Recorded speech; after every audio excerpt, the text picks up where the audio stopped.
So we're going to be looking at the real Christmas story, the Christmas star, the wise men, and so forth. We're going to be looking at it from Matthew chapter 2 today. But with that, let me show you this as you look up on the screens. Do you see anything wrong with this picture? Okay, so here's the deal, all right? I may ruin some of your Christmases today. Not intentionally, but just because I'm going to bring facts. So here you have shepherd, you have Mary and Joseph, baby Jesus, right? You have sheep and ponies and camels, and you have three wise men. We three kings of Orient are. So there's something wrong with this picture. I can find a few things wrong, but I'm going to tell you where we're going today. We're going to find out that these wise men are not supposed to be here. Is that okay? Okay, good, because I'm going to really ruin it for you in a few minutes. So let's get going. Let's look at this. Matthew chapter 2, beginning in verse 1. Now, after Jesus was born in Bethlehem of Judea, or Judah, in the days of Herod the king, behold, wise men from the east came to Jerusalem, saying, where is he who has been born King of the Jews? For we have seen, note this, his star in the east, and we have come to worship him. When Herod the king heard this, he was troubled, and all Jerusalem was troubled with Herod. Verse 4, and when he had gathered, in other words, when Herod had gathered all the chief priests, this is the religious leaders, and the scribes of the people together, he inquired of them where the Christ was to be born. So they said to him, in Bethlehem of Judea, for thus it is written by the prophet, but you, Bethlehem, in the land of Judah, are not the least among the rulers of Judah, for out of you shall come a ruler who will shepherd my people Israel. Let's stop here for a few minutes and just real briefly, what we just read about is real simple. These wise men, they come from the east. They make their way over to Jerusalem. King Herod is there. King Herod is a jealous king. These wise men say to King Herod, hey, we're looking for the king of the Jews. Tell us where he is. He sends the wise men away. He summons the religious leaders, the scribes, and so forth. He says, I want to meet with you guys, the chief priests. Tell me, where is the king of the Jews supposed to be born? So the religious leaders tell Herod he's supposed to be born in Bethlehem. So that sets the foundation of where we are. And we notice the first thing here is we are introduced to the wise men. Now here's the deal. Before I begin, please understand that I do not want to intentionally ruin your Christmas. But I will give some facts. I don't want to destroy your Christmas traditions or anything like that, but I'm going to tell you right now, the manger scenes that many of us have, my house included, have wise men there. So after today, I'm going to have to ask my wife to move the wise men out of the manger scene that we have because they don't fit. Also, by the way, we're not going to be able to go here today, but we're going to look at the shepherds. I had one of two messages I was going to look at today. The one we're doing, or the shepherds, and I was going to show you with the shepherd message from Luke 2, Jesus wasn't born December 25th. But I'll ruin that part of your Christmas in 52 weeks. When you come back a year from today, I'll do that one for you, all right? But here's the deal. In all seriousness, I am certain, although some things may be a little bit different than what we have set up with our traditions, that today when we get the facts of the true biblical Christmas, it will bring unspeakable joy and it will strengthen your faith. I think you're going to enjoy hearing some of these things. So the first thing I want to do to ruin your Christmas this year, and I should have titled the message, How to Ruin a Christmas by Pastor Tom, but it would fit well. But the first thing to ruin your Christmas is this. The wise men were not three kings. What? Are you serious? I've been singing that song, We Three Kings of Orient, for years. Listen, the wise men were not three kings. This morning I'm coming in pretty early and my son is with me. And we have on the station coming in this morning, I hope you won't hold this against me, the Sirius XM radio with a Christmas station playing, right? And it's just, I enjoy Christmas music, so that's the way it is. So with that, this particular song got ruined for me this morning. We Three Kings of Orient are. The Beach Boys were singing it. And I just couldn't, I'm driving down the street and I said, Matthew, I just can't, the Beach Boys singing We Three Kings, this just isn't quite doing Christmas right for me. But nevertheless, where does the thought of We Three Kings come from, the idea? It was from the mythology of the Middle Ages based upon observation that there were three gifts, gold, frankincense, and myrrh. Therefore, there were three kings that came from the east, bearing gifts they traversed so far. In fact, out of the mythology was also born the name of the three kings. Many years ago, I was a fairly new Christian, and this guy came up to me, and he didn't claim to be a Christian, but he did claim to have a whole lot more Bible knowledge than I had. And he told me, in the Bible, you have the names of the three kings. And it was at Christmas time. He really believed it was in there. So I searched the records. The names aren't there. But he told me what they were: Casper, Balthazar, and Melchior. You can even Wikipedia them, and you will find them there too. But they're not in the Bible. But nevertheless, mythology has passed that down. So the first thing we note to ruin your Christmas, there were not three kings. Also, the wise men were known as magi. They were not kings. But in fact, they were very learned men, and they were actually king makers. We'll get to the king making part in just a few minutes. But magi first appear in history about 600 to 700 years before Christ. And they were part of the Babylonian kingdom with Nebuchadnezzar in the days of Daniel. In fact, in the book of Daniel, you will read about the wise men that were there. And as you go through the empires, from the Babylonian Empire into the Medo-Persian Empire, up to the time of Christ, you find that these wise men, these magi, still existed. But they first appeared around the time of Daniel, or just a little bit before the time of Daniel. But they were prominent in the kingdom of Nebuchadnezzar in Babylon, and also in the Persian Empire. With that, if you look up here at this map, you will see you have Iran and Iraq over here. The Persian Empire was fairly large. Even in the days of Jesus, it still existed, right? To the west of Israel, and up here you had the Roman Empire. The Roman Empire covered a lot of that territory. And here's Israel right here. So you still had the Roman Empire, but you still had the Persian Empire too. With that, these men, these magi, were very learned men. They were skilled in science. They were skilled in math and agriculture and history. And also they were taught in the ways of the occult. And it was said in history that they had the ability to interpret dreams. We'll look at the dream interpretation of the Magi in just a few more minutes. As such, the Magi give us the English word magic or magician. So what do we have so far to ruin our Christmas? There were not three kings. These wise men were known as magi, and also, this is the one that ruins Christmas for the most people, the wise men did not arrive in Bethlehem until Jesus was most likely about 18 months old. So we get our manger scenes, and we've got Jesus, Mary, Joseph, shepherds, donkeys, billy goats, camels, right, sheep, and the three wise men. If you want to be accurate with your manger scene, what you really should do you have any friends that live in Palm Springs area? Call them and say, hey, can I come and drop off the wise men from my manger scene at your house?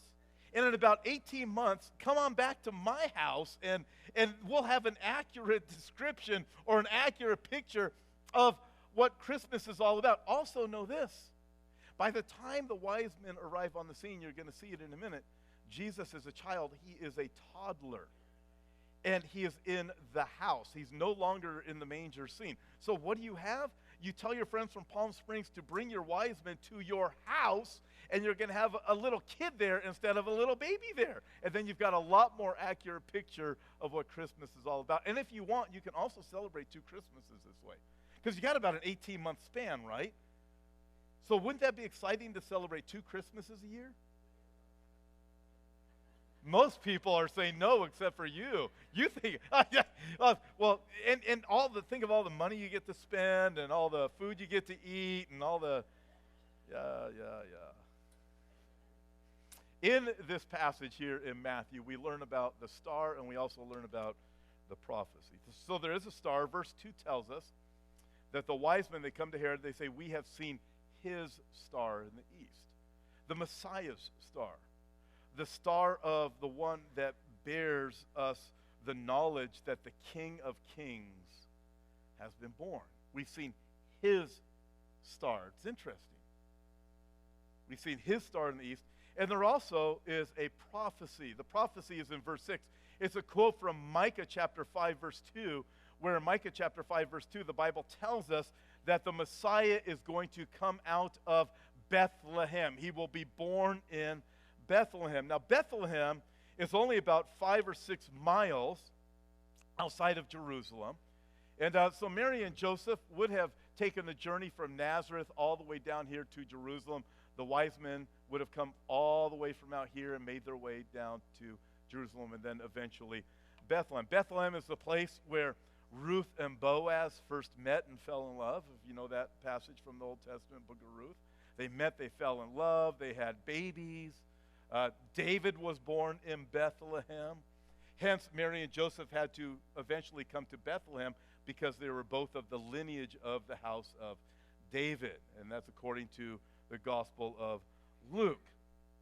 But with that, the wise men, the Magi, they make their way from the east all the way to Jerusalem and then Bethlehem because they had seen a particular star, his star, that had somehow led them there. Now, if you look up at this map again, you have Persia over here. So these kings, or these wise men, excuse me, I messed up that. That's when you get we three kings mixed up with the true gospel. So you have the wise men that make their way from Persia, which would have encompassed Iran and parts of Iraq too.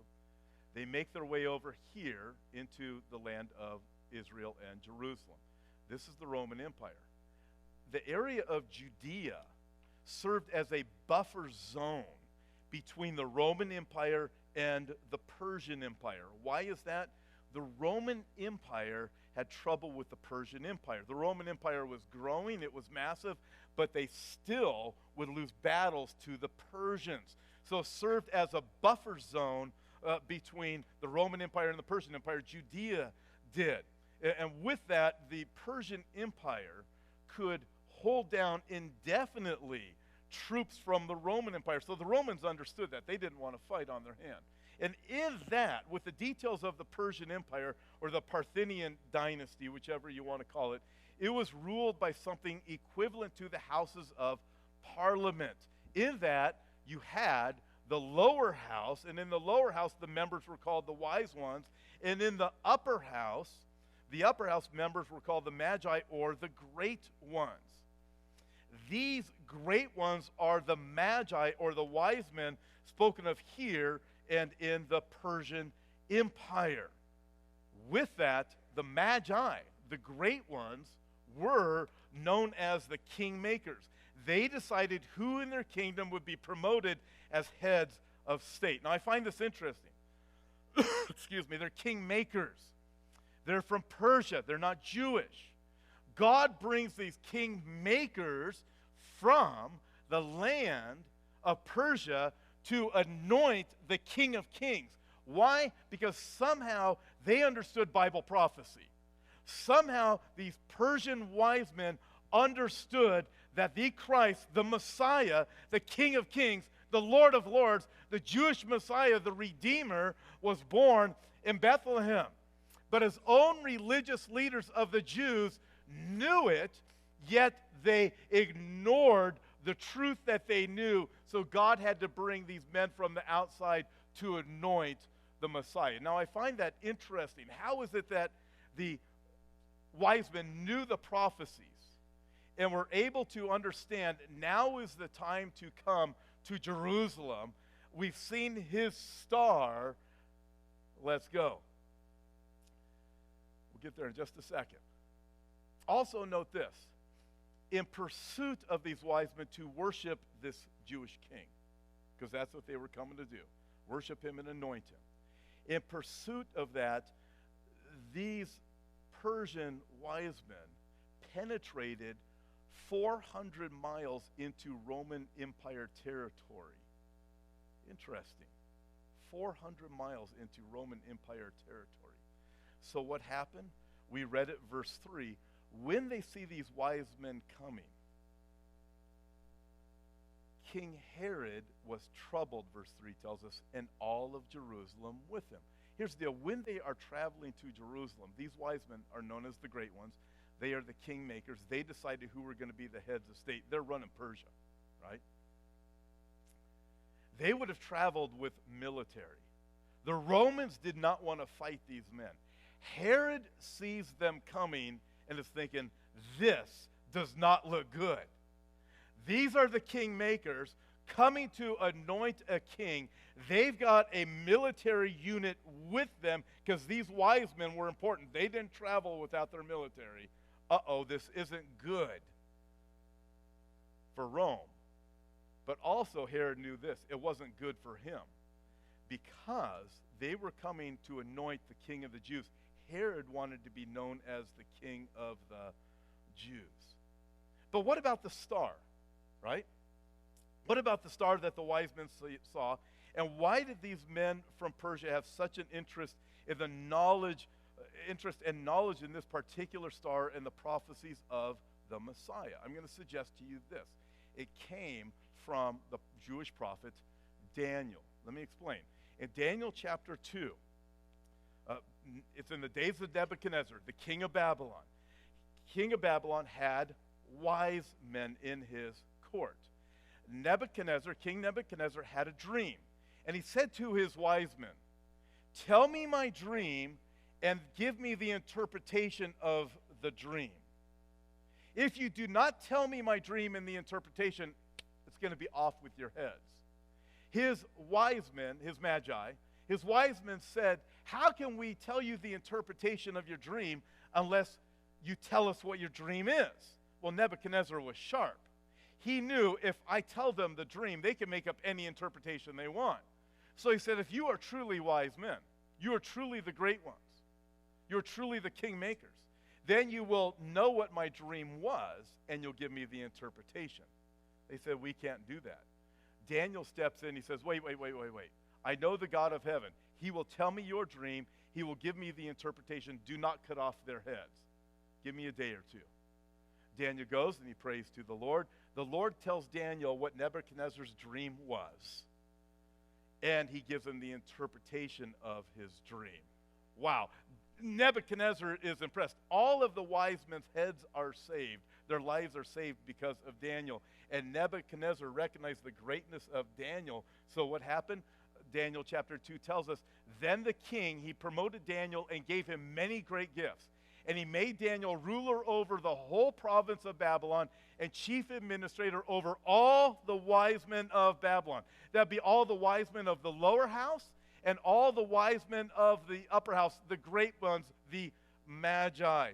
Daniel had an effective testimony with the Babylonian wise men, and with that came the opportunity to teach them in the ways of the God of Israel, the one who created the heaven and the earth, who reveals dreams and speaks through prophets.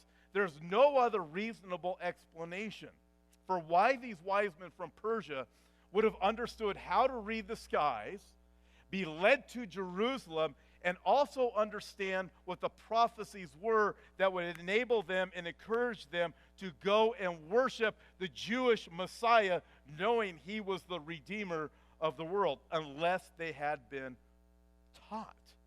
There's simply no other reasonable explanation. This would have been handed down through Daniel, the Jewish prophet, through the generations of the Babylonian Empire, right onto the Medo-Persian Empire, into the days of Christ. They understood how to read the signs in the heavens, the stars, and they understood how to rightly interpret and understand the Jewish prophets. It's likely that Daniel, being who he was, Daniel was rock solid. Daniel was not a compromiser. Daniel was willing to stand up for the Lord and risk his own life. Daniel was not one of those guys that sometimes he goes to church and sometimes he doesn't. He is committed, and he's rock. Daniel would have taught them everything he knew, and they respected him. It's quite likely that Daniel taught them what Genesis 1 says about the creation. Then God said, "Let there be lights in the heavens to divide the day and the night for signs, seasons, days, and years." There are signs in the sky to tell you what is coming. Also, let me read this to you. This is from Psalm 19. Check this out. This is written by David. David, who came centuries before Daniel. David wrote, Psalm 19, "The heavens declare the glory of God, and the firmament shows his handiwork. Day unto day utters speech, and night unto night reveals knowledge. There is no speech nor language where their voice is not heard." In other words, the voice, not an audible voice, but the stars speak when you rightly understand them about the creation of God and who God is.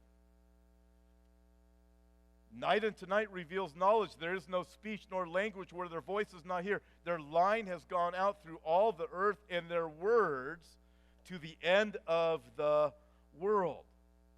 No doubt Daniel would have let him know about that. No doubt Daniel would have let him know about the prophecy from the book of Numbers where a star would rise out of Jacob, or out of Israel. So what about the star? We're going to get to the star in just a minute, but I want to go somewhere else first, all right? Because we're making a progression through this whole thing.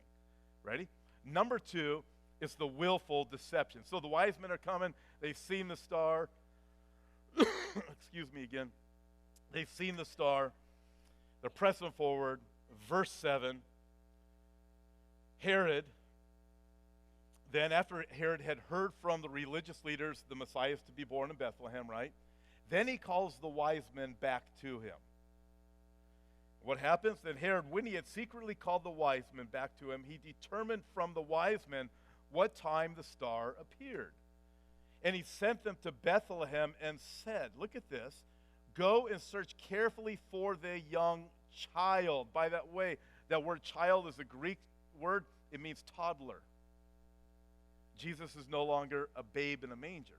He's now a toddler, all right? "And when you have found him, found the toddler, bring back word to me that I may come and worship him." Just stop here for just a couple of minutes, and we can note here that Herod's words were deceitful. His wise men asked, "Where is he, the king of the Jews?" They really wanted to know because they wanted to worship him. The wise men asked because they really wanted to know. The religious leaders pointed the way, right? Herod had already asked them, "Hey, where is he who's born king of the Jews?" "Well, he's Bethlehem, but we're not going there," right? The religious leaders could point the way, but Herod only wanted to know because his intentions were evil. We're not going to get there today, but we know from the rest of Matthew that Herod intended to kill the Jewish king as he slaughtered all the little boys that were 2 years old and younger. Here's a takeaway before we move on.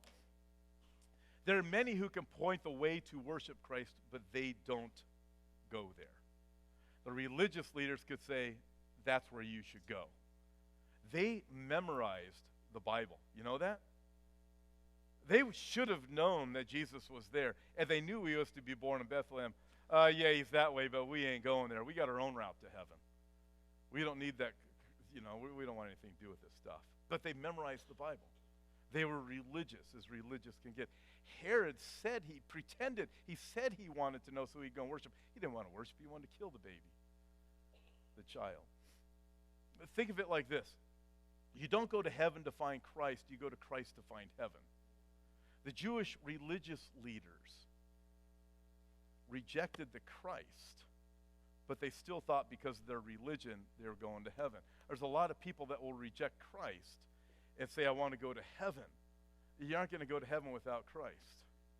You don't go to heaven to find Christ. You go to Christ in order to find heaven. The wise men were headed that direction.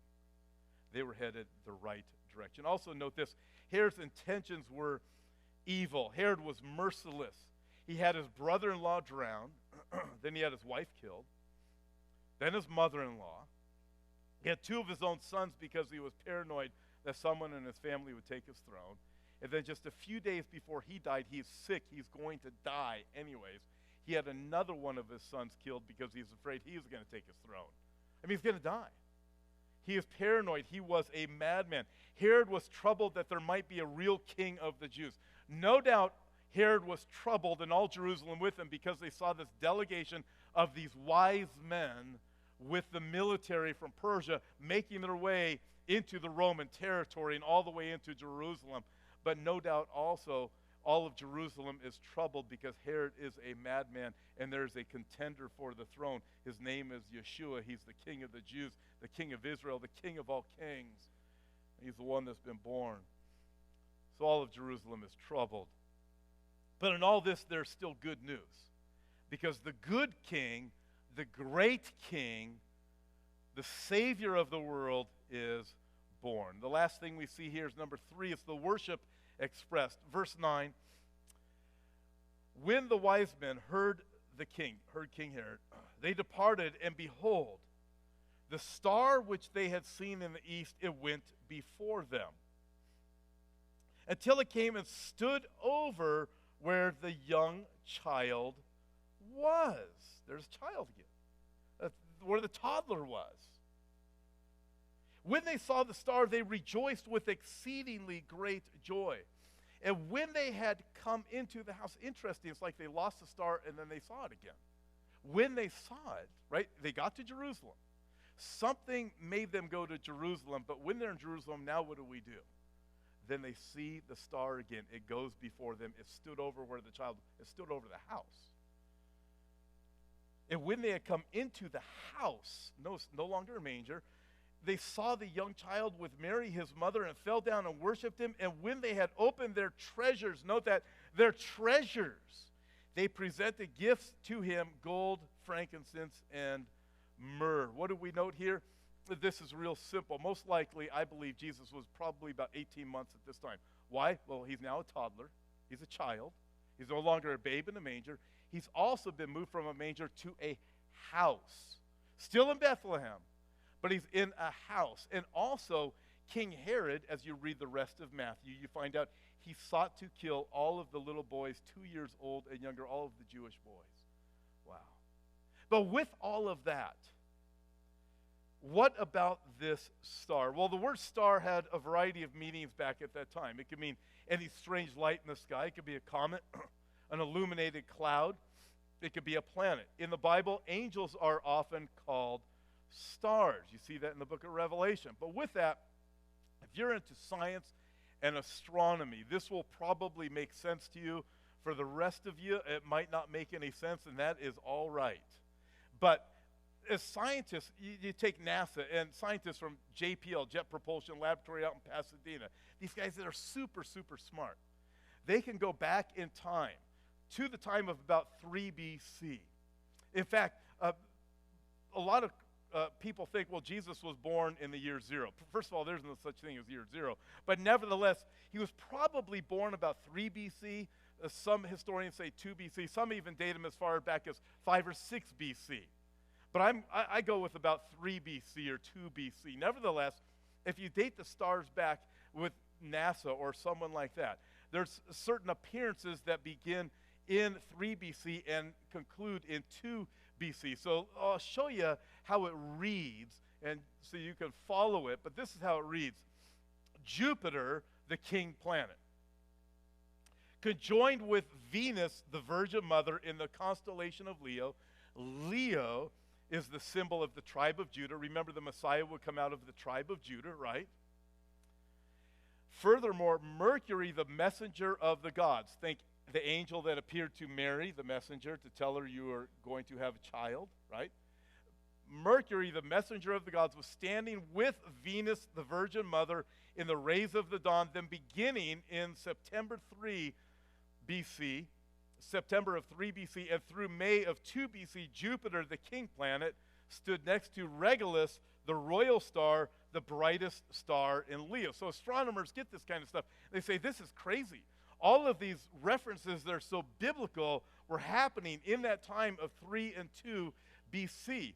Then, in 2 BC, Venus and Jupiter, the two brightest planets in the solar system, appeared to collide and to the naked eye seemed to fuse into one immense ball of light. Wow. Now that's a trip. Now, I am not an astronomer and I am not a scholar in that sense. I think something different happened. And I do believe it's quite likely that what happened is all of these events that you just saw up on the screen with all the alignment of the planets and constellations and so forth did happen. I believe it's quite likely that what happened is those things got the wise men to leave Persia and go to Jerusalem. They knew they had to go to Judah. Once they were there, what do we do now? Because after they arrived in Jerusalem, then the star appeared again. They rejoiced, and it went before them, and the star stood over the house. I believe it was something supernatural that took place, quite miraculous. Here's the thing. This Christmas story is often is described in ways that are natural, not supernatural. Now, I want you to think about this, all right? When Jesus turned the water into wine, it was supernatural, right? When Jesus fed the 5,000 plus women and children with a little bit of fish and a little bit of loaves, it was supernatural. When Jesus walked on water, it was supernatural. When Jesus he healed the lame, the blind, the deaf, it was supernatural. It wasn't natural. Jesus was born by a virgin birth, a virgin mother. That's not normal. Listen, everything about Jesus is supernatural. Suddenly, when it comes to his actual birth, well, it's just natural occurrence. No, I don't believe it is. I believe the natural got the wise men started. The heavens declared the glory of God. Night unto night utter speech. Got them started, but when they got to Jerusalem, they saw something that they were looking for. And it stood, and it went before them, and it stood over the house. So what are the possibilities? This is my own belief, and I realize people argue about this. I've seen videos and read books and articles and all kinds of things. People that are way smarter than me argue about this, but I still believe I'm right. But I mean, listen, I know, I don't think we'll know for sure until we get to heaven exactly how this whole thing developed. Nevertheless, I believe it's quite likely one of two possibilities. What they saw was a star, was an angel, or the Shekinah glory of God. Personally, I believe it's the Shekinah glory of God that they saw. Remember, it was in the wilderness in the story of Exodus, of the Exodus of the Jews, when the Lord went before them, a cloud by the day, a pillar of fire by night. Remember that? You have the Shekinah glory of God that was in the temple. When Jesus was crucified, the veil was torn and the glory had departed. I believe that it was the Shekinah glory of God that led them and stood over the house where Jesus was. It makes supernatural sense to me. But with all of that, I want y'all to have a great Christmas, all right? So I'm going to give you two takeaways right now, okay? Number one is this. The wise men were wise enough to seek Jesus. The Pharisees, they memorized the word, but they didn't go there. The wise men were wise enough to seek Jesus. Listen, there are many in church that think they are following Jesus when in reality they are expecting Jesus to follow them. They call him Savior, but they do not go to him as Lord. So the religious leaders could say, yes, the Savior is born, but they did not go there to worship him as Lord. The others went, but they didn't go there. Don't be that way. Is he your Lord? Number two, real simple. The wise men were wise enough to worship him when they found him.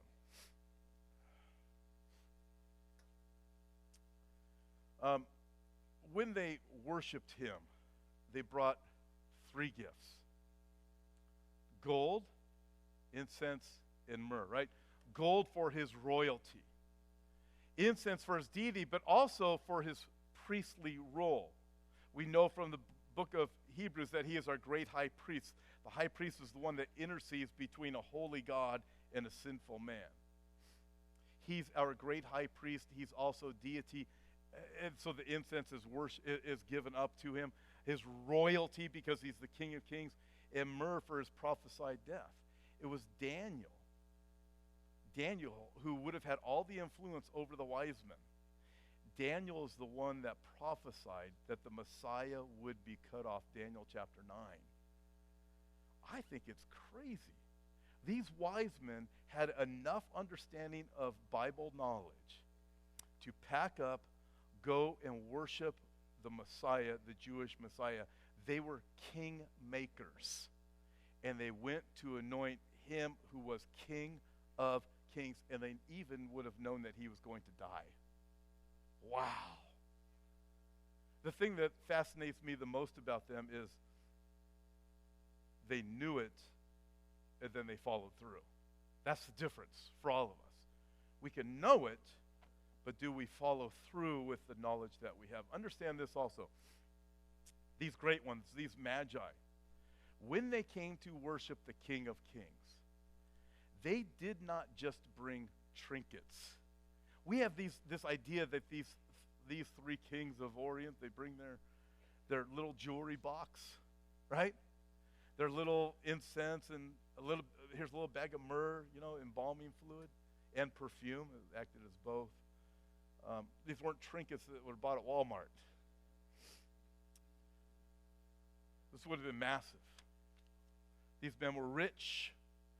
These men were powerful. These men had an army with them. They would not have come with little trinkets to worship the one. They would have not traveled all the way across the wilderness and the desert to worship the one and just bring them little trinkets they bought online. I might do that for some friends. So if you get any jewelry from me, you know it's fake. Listen, that's just real. I mean, it's not real. It's fake, but it's just the reality of who we are, right? Listen, I'm not spending a whole lot of money on you. I'm telling you right now. I don't know you guys well enough to do that. My wife takes all my money. I don't have any. Shoot.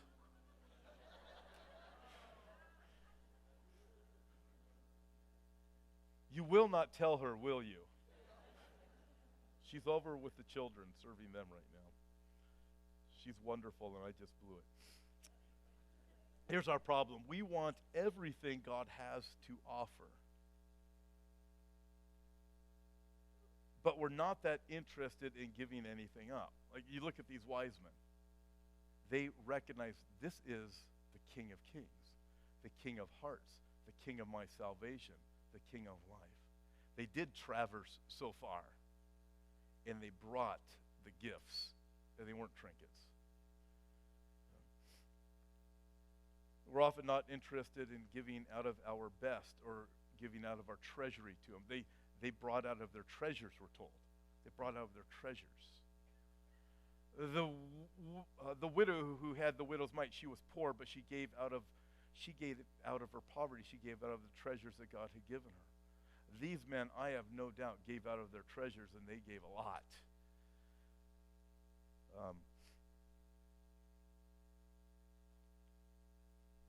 They gave out of their heart. They gave of their lives, because they recognized this was not just a Persian king. This was the King of all kings. So here's the deal. We go into Christmas, right? We're wrapping up 2015. We're getting ready to go into 2016. Here's my challenge to you. Finish 2015 well and start 2016 right. I know when I die, or if the Lord comes before I die, that I want to hear the words, "Well done, good and faithful servant." Because everything we consider treasure on this earth is going to pass away. And these wise men, they came and they worshiped the king, and they brought him the house. They brought him everything. And so we have an opportunity to make a decision. You are my king. I will worship you as king. I'm not going to give you trinkets of my life. I'm not going to give you trinkets of myself. I'm not going to give you trinkets out of the treasury of the bank account, whatever it is. Lord, I'm yours. I heard this story many years ago. I think I shared it here once or twice before about these people way back in the days of castles and kings and princes. And the king had a heart problem, a real heart, physical heart problem. And he needed a new heart. So he stood up on his balcony, and all of the people are down below, and the king goes out there, and the announcement is made, the king needs a new heart. Will anybody give the king their heart? All the people shouted, I'll give him my heart. Oh, yeah, we'll all give him my heart. The king's like, wow, this is impressive. All these people want to give me their heart. So the king made a decree. He said, I tell you what I'll do. I'll take this feather. I'll drop it off my balcony. Whoever this feather lands upon, you get to be the lucky one who gives me your heart. The king drops the feather off the balcony. What happens?